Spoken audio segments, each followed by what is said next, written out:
안녕하십니까, 백평입니다. 요즘 국정 운영을 보면은 여러분들 어떤 생각이 드십니까? 상식적으로 이해가 안 되는 부분이 많죠. 제가 전에 이재명 경기도지사 당시에 한 2년 정도 그런 방송을 한 적이 있어요. 반드시 국회의원은 꼭 한 번 해라. 국회의원 한 번은 꼭 해야 된다. 자치단체장 자격으로는 좀 대선이 어렵다. 그래서 국회의원 한 번 정도는 해야 된다. 왜? 다수를 좀 설득하고, 그리고 국회에서 경험은 그 난잡한 정치를 경험할 수 있고요. 그리고 집단적으로 움직이는, 그리고 나중에 대통령 되고 나서 국회하고 조회를 할 때 충돌이 없습니다. 근데 국회의원을 하면서 이제 임명을 만드는 거예요.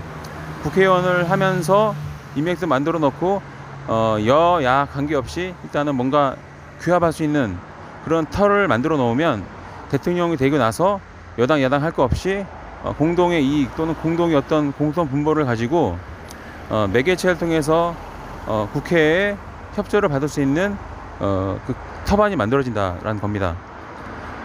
사법부하고는 어떻게 연계할 수 있는 방법이 없죠.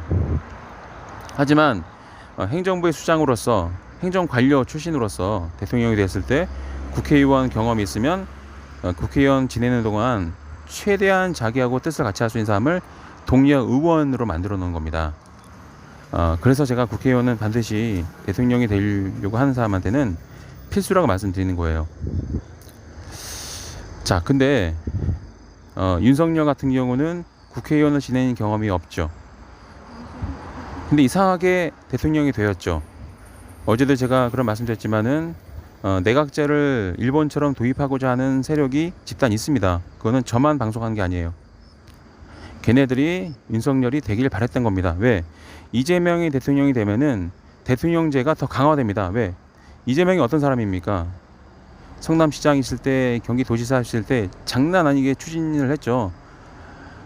자기 머릿속에 있는 대부분의 행정 정책은 그냥 그대로 다 실행에 옮깁니다. 재정적인 여건이라든가 법적인 어떤 제한 때문에 못하는 경우는 있을 수 있어도 최소한 90% 이상 항상 나와요. 자, 대통령이 자기가 약속했던 거를 90% 이상 실행에 옮긴다면은 엄청난 훌륭한 대통령이죠. 자, 그러면은 계속 대통령 주도로 뭔가 외교가 나아지고 경제가 나아지면은 국민들은 대통령을 더 좋아하게 됐습니다. 그리고 더 대통령 뽑는 거에 관심을 갖겠죠. 대통령제가 강화되겠죠. 대통령제가 강화되고 국민적인 신뢰가 올라간다는 얘기는 내각제는 아예 꺼내보지도 못하는 환경이 된다, 그 얘기입니다. 근데 만약에 윤석열처럼 그냥 무능하고 아무 생각 없고 그냥 인싸 놀이나 하고 인기 놀이나 하고 뭐 로마의 휴일축처럼 그냥 부인이랑 아름답게 데이트하는 모습 보여주고 괜히 뭐 시장 같은 데 나가가지고 깜짝 내가 마치 그 아이돌 스타가 뭐 BTS 스타가 어느 시장 가가지고 나타나면 막 나타났다는 사실 하나만으로 막 화제가 되는, 지금 그런 거 즐기고 있는 거거든요. 야, 대통령이 우리 시장에 왔네, 대통령이 우리 상품을 알리네, 신나겠죠. 막 과거에 그 권위적이고 범접할 수 없었던 대통령의 모습이 아니라, 근데 그거는 무능한 대통령의 모습이에요. 대통령이 시장 가서 홍보하는 게 주 업무입니까? 아니죠. 외교, 국방, 경제, 그리고 가장 중요한 행정 조직을 잘 정비해야 될 거 아닙니까? 할 게 한두 가지가 아니죠. 대통령한테 그 많은 혈세가 지원된 이유가 뭡니까? 그 많은 인력을 제공해준 이유가 뭐나요? 혼자 할 수 없기 때문에. 말 한마디 지시하면 밑에 참모가 알아서 뛰는, 지시는 최소한 해야 되는데 지금 대통령하고 윤석열과 김건희는 그냥 인스타그램 스타 같아요. 그냥 제가 봤을 때는. 자, 이런 무능하고 어떻게 보면은 되게 좀 바보 같은 그런 모습으로 비춰질 수도 있죠. 근데 이거를 노리는 사람도 있습니다. 대통령이 얼마나 무능할 수 있는지. 또 그렇게 광대 갖고 인기 놀이나 하고 아무것도 안 하는 대통령이 있어도 국가가 잘 돌아간다는 것을 보여주고 싶은 사람들, 그게 바로 내각제를 노리는 사람들의 목적이에요. 내각제라는 게 뭡니까? 총리가 있지만 대부분 그 내각에서 다 처리하는 거죠. 의원 내각제. 네. 총리도 그 내각에서 뽑죠. 대신 중의원 이런 사람들만 지역에서 나오겠죠. 결국 뭐냐면 국회가 국가를 주도하는 네, 정치 체제죠. 근데 지금 내각제를 추진하는 놈들은 국회의원 출신들입니다. 국회의원들이고요. 국회의원들은 항상 불만이 있죠. 자기도 좀 튀고 싶은데 항상 대통령이 다 한 것처럼 되잖아요. 대통령을 쥐고 흔들고 싶은데 안 되는 거예요. 그리고 자기네들끼리 모여가지고 대통령을 만들고 싶은데 그게 안 되는 겁니다. 국민들을 뽑으니까 대통령도 쥐들이 돌려가면서 먹고 싶다, 해먹고 싶다.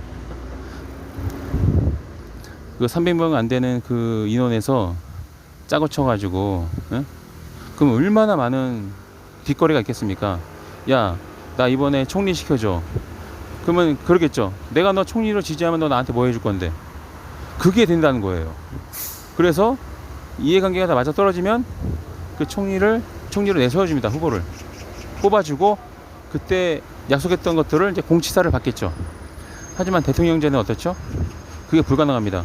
왜? 국민이 투표하는 거기 때문에 국회의원들이 시켜줄 수가 없어요.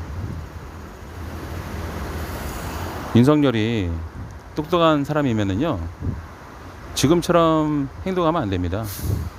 근데 저는 합리적인 의심이 들어요. 혹시 뭐 내각제 추진 세력이랑 뭐 야합한 거 있나? 그런 생각이 들 정도로 너무나 일을 안 해요. 저만 느낀 게 아니죠. 지지율이 낮아지는 이유는 뭐냐면 대통령이 당선됐는데 항상 대통령들은 당선되고 나서 첫 1년은 뭔가 엄청나게 보여주려고 노력합니다. 엄청나게 바쁘게 뛰어요. 심지어는 박근혜도 그랬어요. 대통령이 되면은 뭔가 첫 1년은 엄청나게 보여주려고 노력해요. 엄청 막 오버액션 합니다. 근데 이번 정부는 당선되자마자 두무불출해요. 뭘 하는지 모르겠고 영화 보러 다니고 연극 보러 다니고 뭐 그 짓 하고 있는 거예요. 그러면 이게 과연 윤석열을 비난해 윤석열만 때려야 될 그런 상황일까요? 아니면은 그 뒤에 숨겨져 있는 내각제 집단을 들춰내는 게 목적일까요? 근데 여기서 이제 이 진영 선동 논리에 빠져 있는 진영 싸움에서는 진퇴양난에 빠집니다.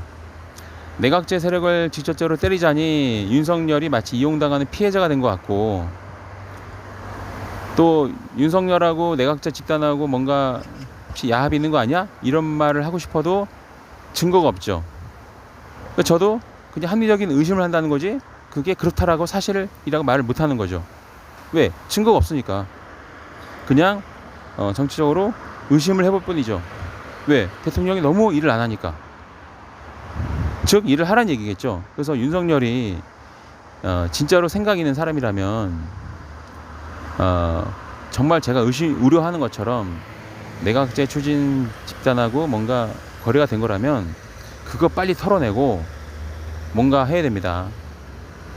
그거는 본인이 살아남을 길이기도 하고 동시에 퇴임할 때 퇴임할 수 있을까? 어쨌거나 생각이 있는 인간이라면 이제는 뭔가 보여줘야 되는 거예요. 하다못해 쇼라도 해야 되는 거예요. 근데 지금은 쇼도 안 하고 있죠. 그래서 우리가 참 이게 그래요. 포인트는 지금 뭐 진보 쪽은 계속 김건희 때리기 바쁘고 보수 쪽은 지들끼리 박터지게 싸우느라고 정신 없고, 그리고 진보와 보수는 싸우는 것 같기도 하고 안 싸우는 것 같기도 하고 애매하고 뭔가 짜고치는 느낌. 네. 그리고 이제 민주당 쪽은 의석수 많은 거 유지하려면 의석수로 뭔가 밀어붙이는 걸 보여줘야 되니까 이제 뭐 한동훈 탄핵하는 이런 얘기 나오고 있고. 그러니까 지금 민주당 입장에서는 제가 전에 방송한 것처럼 의석이 많은 거가 뭐가 좋은지를 국민한테 보여줄 때가 된 거예요. 그걸 보여주지 않으면 다시는 그 의석을 갖지 못합니다. 참 어려운 상황이죠. 근데 이 어려운 상황에 가장 똑똑해져야 될 싸움은 바로 국민들 여러분입니다.